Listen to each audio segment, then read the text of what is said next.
Hello everyone, welcome to our channel जिसका नाम है CUT मॉक। मैं हूं मिताली, आपकी अकाउंट्स एजुकेटर। तो जैसा कि हमने अपने लास्ट लेक्चर में किया था कॉन्सेप्ट ऑफ रिकंस्टिट्यूशन, मीन्स जहां हमने देखा था कि किस किस तरीके से एक पार्टनरशिप फर्म रिकंस्टिट्यूट होती है, वो मोड्स हमने देखे थे। तो हमारा जो फर्स्ट टॉपिक था बेसिकली वो कवर हो चुका है। तो आज हम अपने सेकेंड टॉपिक पे आते हैं। कौन सा रहेगा? Admission of A partner, means जब फर्म में एक नया पार्टनर आता है। वो शुरू करने से पहले हम अपने लास्ट सेशन के दोनों क्वेश्चन देख लेते हैं। तो हमारे क्वेश्चन थे ये। पहला क्वेश्चन पूछता आपसे कि इनमें से कौन सा रिकंस्टिट्यूशन है, मींस जो आपके पास चार ऑप्शन थे इसमें से अगर कुछ भी हो जाता है तो किस केस में रिकंस्टिट्यूशन ऑफ पार्टनरशिप फर्म कहलाएगा। तो हमने कल पढ़ा था कि 5 मोड से रिकंस्टिट्यूशन होता है। First is change in profit sharing ratio, second one is admission, third one is retirement of A partner, fourth one is death of A partner and fifth one is amalgamation of 2 और मोर firms. तो यहाँ पे आपको first तीनों option given थे, admission, death and retirement. तो तीनों ही है, तो हमारा फोर्थ ऑप्शन करेक्ट हो जाएगा, that is all of these, क्योंकि तीनों ही मोड क्या है, रिकंस्टिट्यूशन ऑफ पार्टनरशिप फर्म है। क्लियर है? देन आते हैं हमारे सेकेंड क्वेश्चन पे। Is a change in profit sharing ratio among the existing partners possible? क्या जो पुराने पार्टनर्स, एग्जिस्टिंग पार्टनर्स हैं, क्या वो अपनी प्रॉफिट शेयरिंग रेशियो चेंज कर सकते हैं? तो हाँ, ये हमारा कल पहला ही कंसेप्ट था जहाँ पे हमने सीखा था change in profit sharing ratio. जब उनकी रेशियो लाइक 2:3:4 थी, तो अगर वो चाहे तो एग्री कर सकते हैं तीनों मिलके, जितने भी पार्टनर्स हैं अगर सब एग्री हो जाते हैं तो वो अपनी प्रॉफिट शेयरिंग रेशियो चेंज कर सकते, तो पॉसिबल तो है ही। तो correct option is yes. Clear है? तो चलिए अब अपने चलते हैं टॉपिक पे, जिसका क्या नाम है, एडमिशन ऑफ ए पार्टनर। क्या नाम है? Admission of A partner. Means जब फर्म में एक पार्टनर ऐड हो जाता है, पहले जितने भी पार्टनर थे अब उसमें और पार्टनर्स आ गए हैं। ज़रूरी नहीं है एक ही आएगा, कितने भी एड ऑन वो कर सकते हैं, डिपेंड ऑन द फर्म। ठीक है, लाइक हम ले लेते हैं A, B, C, D, E and F। 6 partner है।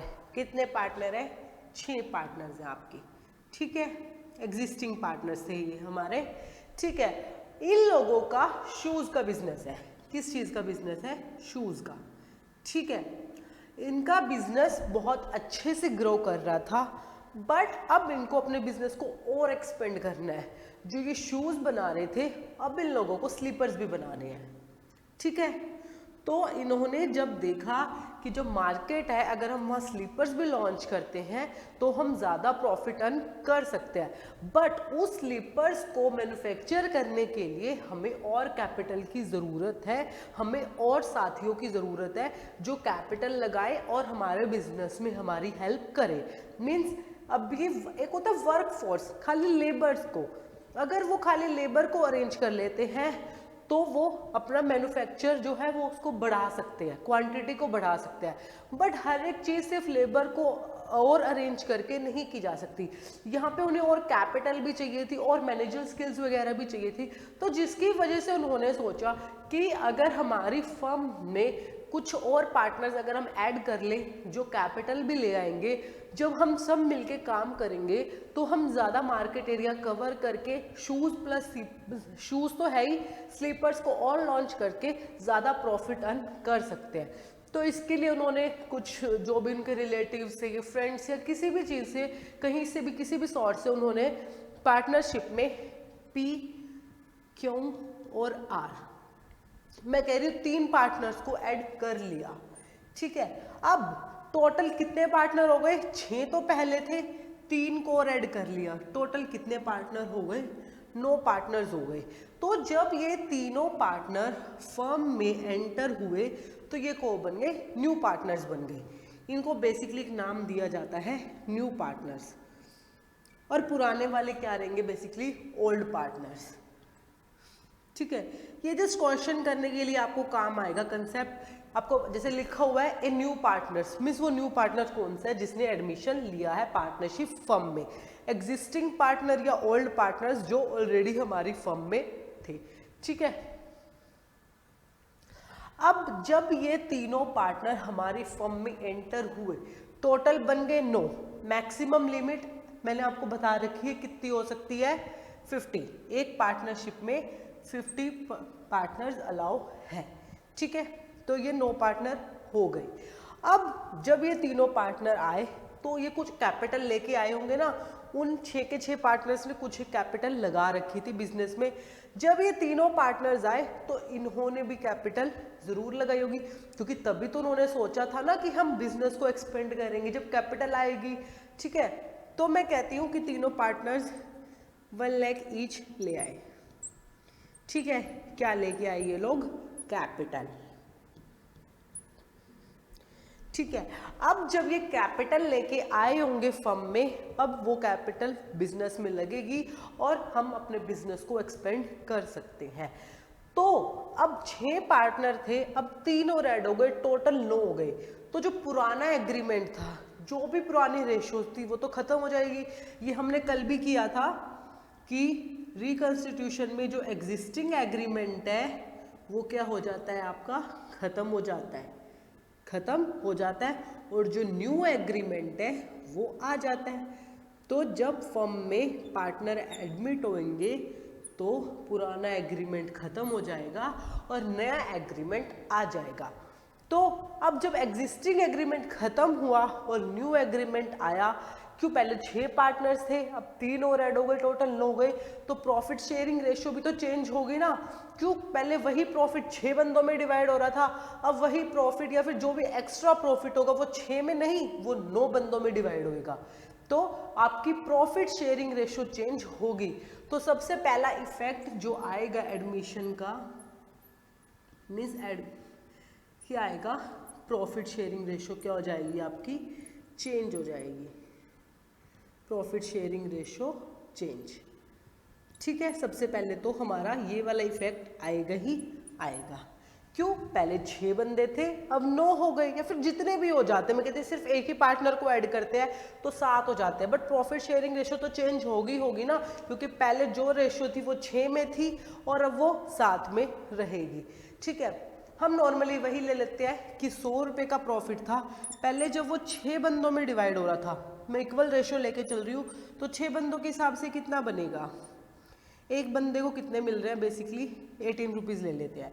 अगर हम इसको राउंड फिगर कर देते तो हम यहाँ पे 102 ले लेते हैं, तो ये कितना रहेगा, 6 1 6 17, मीन्स हर एक बंदे को 17 रुपीज़ मिल रहे हैं, ए को भी, बी को भी, सी को भी, डी को भी, ई को भी, एफ को भी, ठीक है। अब जब 3 पार्टनर्स और ऐड हुए तो यही कितने में डिवाइड हो जाएगा, 9 में। तो ये हमारा क्या रहेगा, 3 4 डिवाइडेड बाई 3, तो ये कैलकुलेट नहीं होगा, नॉर्मली 1 पॉइंट और ये 3, इतना कुछ रहेगा। पहले जहाँ 17 रुपये एक बंदे को मिल रहे थे, अब कितने मिलेंगे, बेसिकली 11 रुपये। तो कम हुआ ना, और जो ये कम हुआ होगा 17 से जो 11 पे चला गया, जो 6 रुपये कम हुए होंगे, ये कहाँ से जाएंगे, पुराने पार्टनर्स का सेक्रीफाइस ही तो हुआ जो न्यू पार्टनर्स को मिला। तो जो ओल्ड पार्टनर्स हैं बेसिकली वो क्या करते हैं, सेक्रीफाइस करते हैं, और उनका जो ये सेक्रीफाइस है ये क्या बन जाता है, न्यू पार्टनर का प्रॉफिट, या फिर न्यू पार्टनर का आप शेयर बोल दो। जो वो लोग सेक्रीफाइस करेंगे वही बेसिकली क्या बनेगा, नए पार्टनर का शेयर बनने वाला है। क्यों, क्योंकि जो पुरानी पार्टनर्स थे, जैसे हमने यहाँ देखा वो 17 रुपये मिल रहे थे, अब उन्हें 11 रुपये मिल रहे हैं। तो 17 से जो ये 11 वाली चीज आई, ये कब आई, जब नए पार्टनर आए ना, मीन्स उन्होंने ये बीच वाला पोर्शन लिया होगा, तभी तो उनका पोर्शन कम हुआ ना। तो जो पुराने पार्टनर्स हैं वो बेसिकली सेक्रीफाइस करते हैं। एक दो कंडीशन ऐसी भी आती है कि जब प्रॉफिट शेयरिंग रेशियो चेंज होते तो गेनिंग भी आता है, वो हम आगे पढ़ेंगे, ठीक है। नॉर्मली जो पुराने पार्टनर्स है वो सेक्रीफाइस करते हैं नए पार्टनर्स के आने पे, और वो जो सेक्रीफाइस करते हैं वो नए पार्टनर का क्या बन जाता है, बेसिकली उसका शेयर बन जाता है, ठीक है। क्योंकि अब ये 6 रुपये नए पार्टनर ले रहे तो वो नए पार्टनर का शेयर बन गया, ठीक है। अब पुराने पार्टनर्स ने सेक्रीफाइस किया तो उन्हें कुछ तो कंपनसेशन हमें देनी पड़ेगी ना भाई, उन्होंने कुछ गवाया है तो उन्हें कुछ तो दो कंपनसेशन में। तो वो जो कंपनसेशन है जो पुराने पार्टनर्स को दी जाती है वो किसके रूप में दी जाती है? वो दी जाती है गुडविल के रूप में। मीन्स जो नया पार्टनर आया वो कुछ पैसे लेके आएगा फर्म में, ठीक है। वो नॉर्मली एक तो कैपिटल लगाएगा, ठीक है, कैपिटल तो वो इंट्रोड्यूस करेगा ही करेगा, उसके अलावा वो क्या करेगा, कंपनसेट करने के लिए कुछ गुडविल जो भी होगी फर्म की उसको वैल्यू किया जाएगा, और उसका जो भी पोर्शन आ रहा होगा जो नए पार्टनर के अकॉर्डिंगली उसका शेयर बन रहा होगा वो लेके आएगा और वो पुराने पार्टनर्स को मिलेगा ताकि वो कंपनसेट हो सके, जिसको हम बोलते हैं प्रीमियम फॉर गुडविल।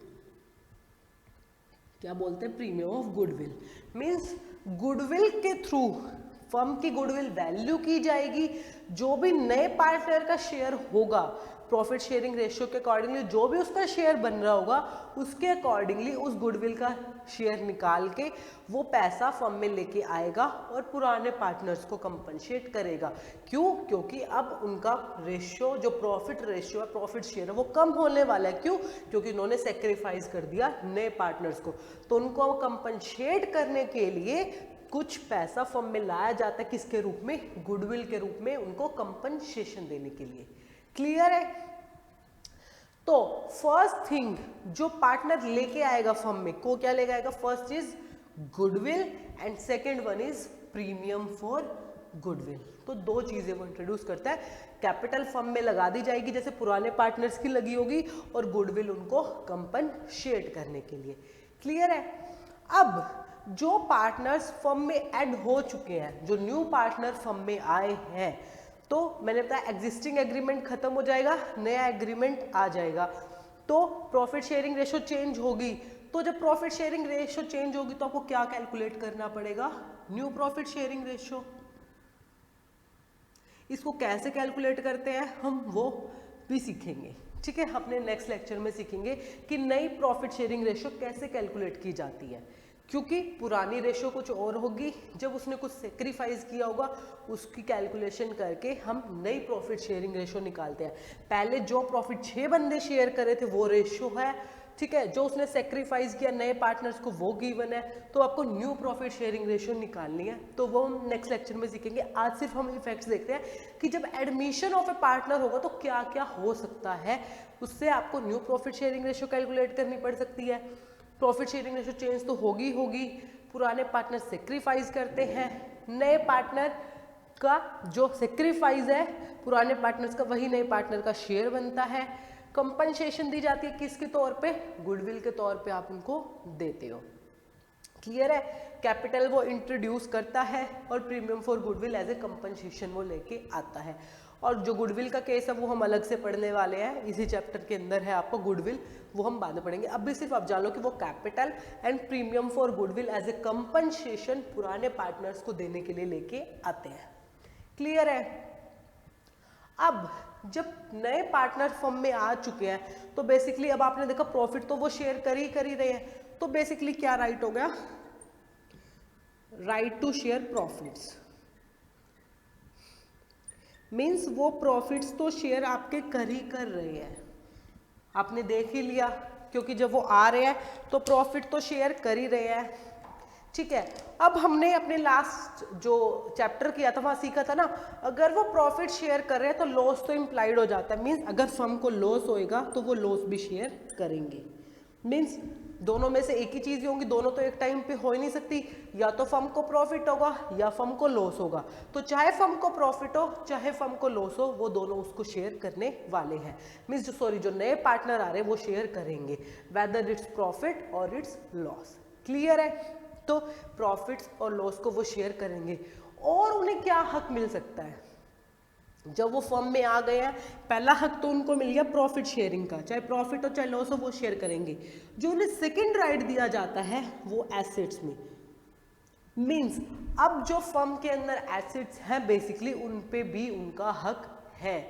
मीन्स जो फर्म के अंदर प्रॉफिट आएगा और फर्म की जो एसेट्स हैं, क्योंकि वो आ चुके ना, जैसे पुराने पार्टनर थे अब नए पार्टनर भी उसी तरीके से फर्म में आ चुके हैं, तो उनका भी एसेट्स पे शेयर रहेगा। ठीक है, अब वो प्रॉफिट भी ले रहे हैं, एसेट्स में भी शेयर ले रहे हैं, तो अगर फर्म ने कुछ लॉस किया या फर्म किसी को पे करने के लिए लाइबल हो जाती है, लाइबिलिटी अराइज हो जाती है फर्म के अंदर, तो क्या वो नए पार्टनर नहीं देंगे? जैसे पुराने दे रहे हैं तो उसी तरीके से जो नए पार्टनर हैं वो भी हो जाएंगे लाइबिलिटी के लिए। मीन्स कोई भी लॉस होता है या फिर कोई लाइबिलिटी अराइज हो जाती है तो वो उसके लिए रहेंगे। ठीक है, स्पेलिंग में लिख दिए, मीन्स लॉस के लिए भी, और अगर कोई भी लाइबिलिटी अराइज हो जाती है तो उसके लिए भी जो नया पार्टनर है वो भी देना पड़ेगा। नया पार्टनर ये नहीं कह सकता कि मैं तो सिर्फ प्रॉफिट शेयर करूंगा, वैसे तो जो एग्रीमेंट में होगा वही कह रहा था, तो नॉर्मल केसेस में अगर वो प्रॉफिट शेयर कर रहा है तो लॉस भी शेयर करता ही करता है। जैसे उसका एसेट्स पे हक है, वहां से पैसा लेने का हक है, उसी तरीके से अगर फर्म को कुछ लॉस हो जाता है, उसे लाइक मैं कह रही हूँ कि 50,000 रुपये किसी भी तरीके से किसी को देने आ गए, तो नया पार्टनर ये नहीं कह सकता कि मैं सिर्फ एसेट्स और प्रॉफिट के लिए लाइबल हूँ। जी नहीं, वो लाइबिलिटी के लिए भी लाइबल रहेगा। फर्म को अगर कोई लॉस हो जाता है, कोई डेब्ट पे करना पड़ जाता है, तो उसके लिए भी नया पार्टनर लाइबल होगा। क्लियर है? तो उसको अगर प्रॉफिट शेयर करने के लिए राइट है, एसेट शेयर करने के लिए राइट है, तो सेम उसी तरीके से उसे लॉस बियर करने के लिए और लायबिलिटी पे करने के लिए भी राइट मिल जाता है। क्लियर है? अब हमने सब कुछ पढ़ लिया कि एडमिशन होता है। अब एडमिशन होएगा कैसे? आपने चाहा, मैं कह रही हूँ कि मेरी फ्रेंड है, मैंने चाहा कि वो मेरी फर्म में एंटर कर जाए, क्या वो एंटर कर सकती है मेरे चाहने से? जी नहीं।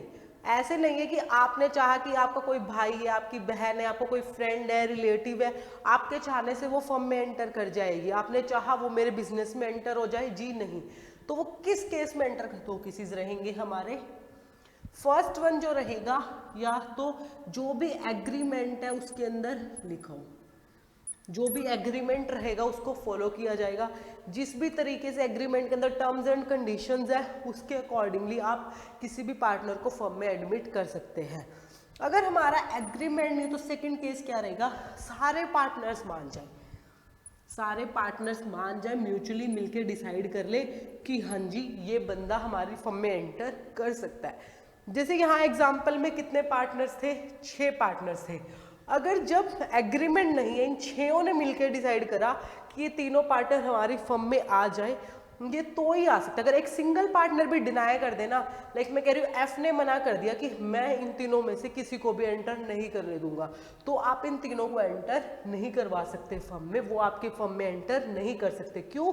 क्योंकि जब तक सारे पार्टनर्स नहीं मान जाते आप एक न्यू पार्टनर को अपनी फर्म में एडमिट नहीं कर सकते। ये हमने अपने लास्ट चैप्टर में भी सीखा था कि जब सारे पार्टनर्स मान जाते हैं तभी एक नया पार्टनर आ सकता है। या तो एग्रीमेंट के टर्म्स कंडीशंस अगर वो नहीं है, तो अगर सारे पार्टनर मानेंगे तो ही एक नया पार्टनर फर्म में आएगा।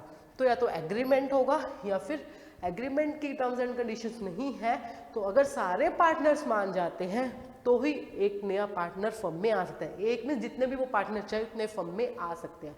यहाँ पे चाहे 5 पार्टनर मान गए, बट अगर एफ नहीं माना ना तो भी वो किसी भी कंडीशन में नहीं एंटर कर सकते।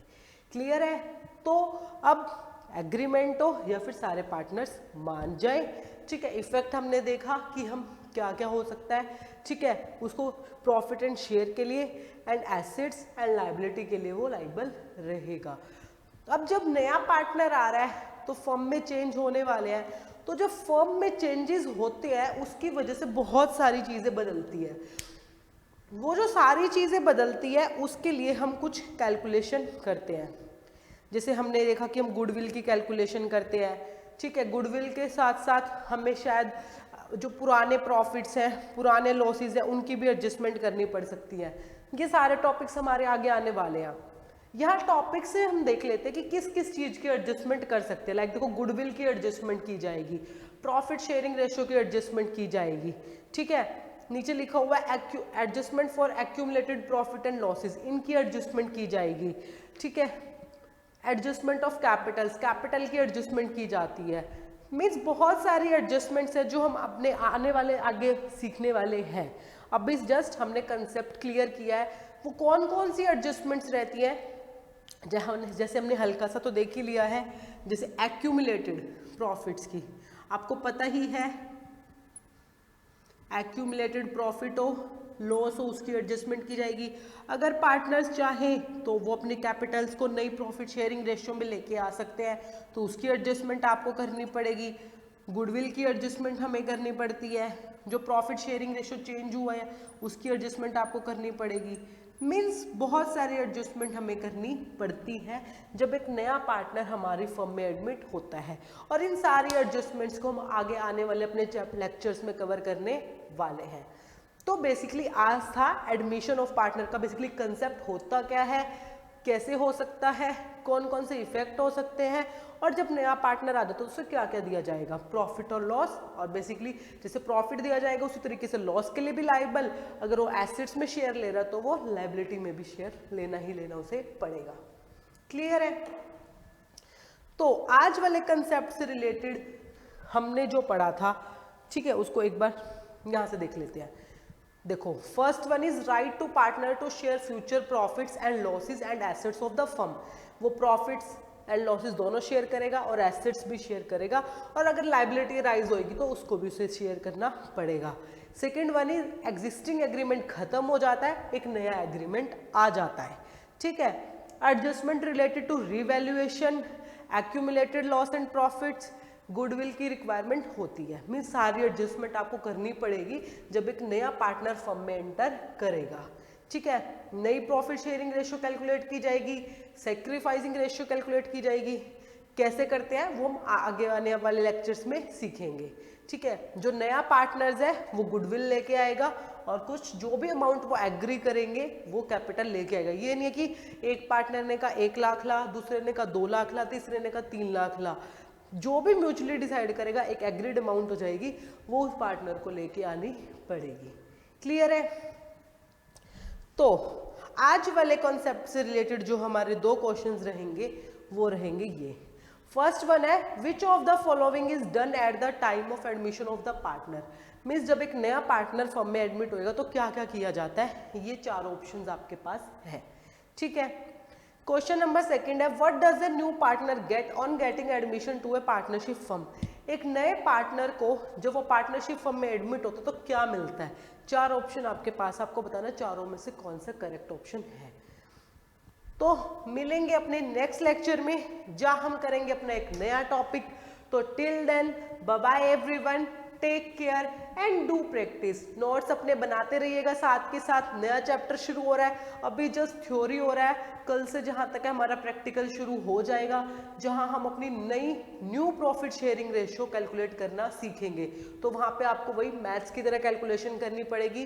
तो अभी तक लास्ट वाले लेक्चर में भी और आज वाले में भी थ्योरी पोर्शन चला था, बट कल से हमारा वही प्रैक्टिकल पोर्शन शुरू हो जाएगा, जिसकी आपको घर पे प्रॉपर प्रैक्टिस करनी पड़ेगी ताकि आप अच्छे नंबर ले सके CUT में भी और बोर्ड एग्जाम्स में भी।